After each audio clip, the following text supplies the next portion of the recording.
into another edition of Mountaineer Mafia. This week we'll go over a little bit about Wake and then jump right into New Mexico State, our opponent for this weekend, homecoming. So, 2 weeks ago against Wake Forest, we had what was a really disappointing finish to an otherwise great game.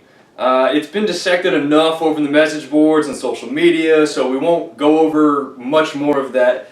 But obviously just the small things that we've got to work on in the big scheme of things is to just improve the blocking on the field goals and control the penalties. In that game specifically, we had 7 penalties for 65 yards, which, you know, we all remember the punt that really got in the way of winning that game. Ultimately, they came down and scored on that drive after that penalty was assessed. So, you know, just those big moments is something we need to keep an eye on going forward.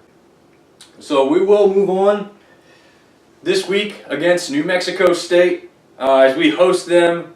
Coming in, they are 2-3, and we'll, like I said, we'll be hosting them for homecoming. They have lost to 2-5 opponents, like us.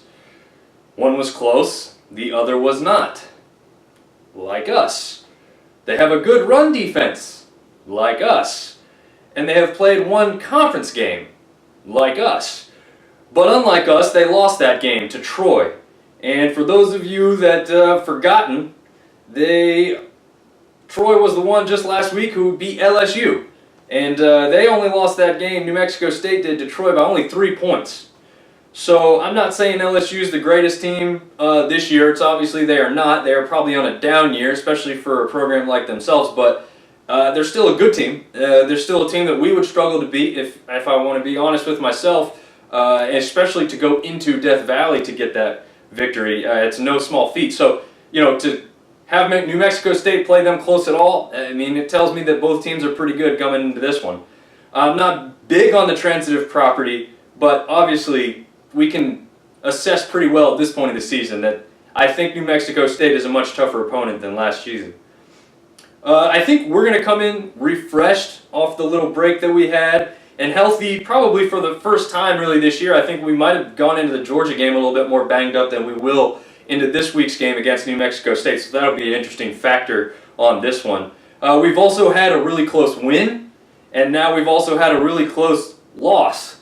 So I think it's really going to tell us a lot about the makeup of this team. Are they ready to really turn the corner and show everybody what they thought they were going to do coming into this season? And I don't think any of them are happy with how they lost that game to Wake Forest. So I think we're really going to be able to see what's going to come the rest of the season for us after this game here specifically. Specifically speaking of New Mexico State as a team, Tyler Rogers is their quarterback. He is a pocket passing gunslinger from the stats that we can look at. He's currently having the highest completion percentage of his career. And he's also a senior, so that's 4 years of statistics we're looking at and taking into account. In the bad sense of it, he's thrown 5 interceptions this year, so hopefully our secondary can take a little bit of advantage on that and add to that total after this weekend. His biggest target is Jaleel Scott, and he's actually kind of a local kid from Rock Hill, South Carolina. He's also a senior, and he's really come up big in their 2P5 games with a touchdown in each and no less than 8 receptions. So there's nothing small about this guy. He's coming up big in big games. Also of note, he went for 149 yards versus Arizona State and 174 yards against Arkansas just last week. So we must shut him down in order to keep this game close and keep this game manageable. Larry Rose III is going to be their feature back. He's struggling to find the end zone this year, having only 2 touchdowns rushing, 1 through the air. And actually all 3 came against their worst opponent they've seen so far this year, UTEP.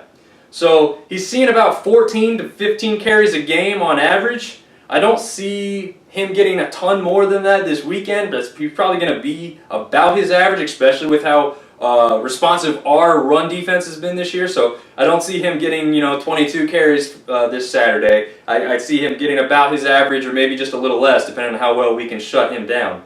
On our side of the ball, I expect Taylor to air it out just about as much as he did against Wake Forest. I don't know if it'll be quite as much. That'll depend on how well our running game's working, but I still think we'll see the air a lot more than we have previously besides the Wake Forest game.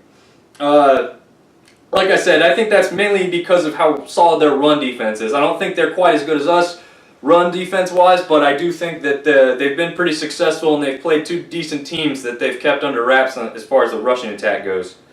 I think we'll have Jalen Moore back to his closest to 100% that he's been all season. I still don't think he is 100%, but I think he's probably better off now than he was going into the season. I don't think he came in truly 100% healthy, so I think he's going to look a little bit better this weekend, especially after that rest that we allowed him to get.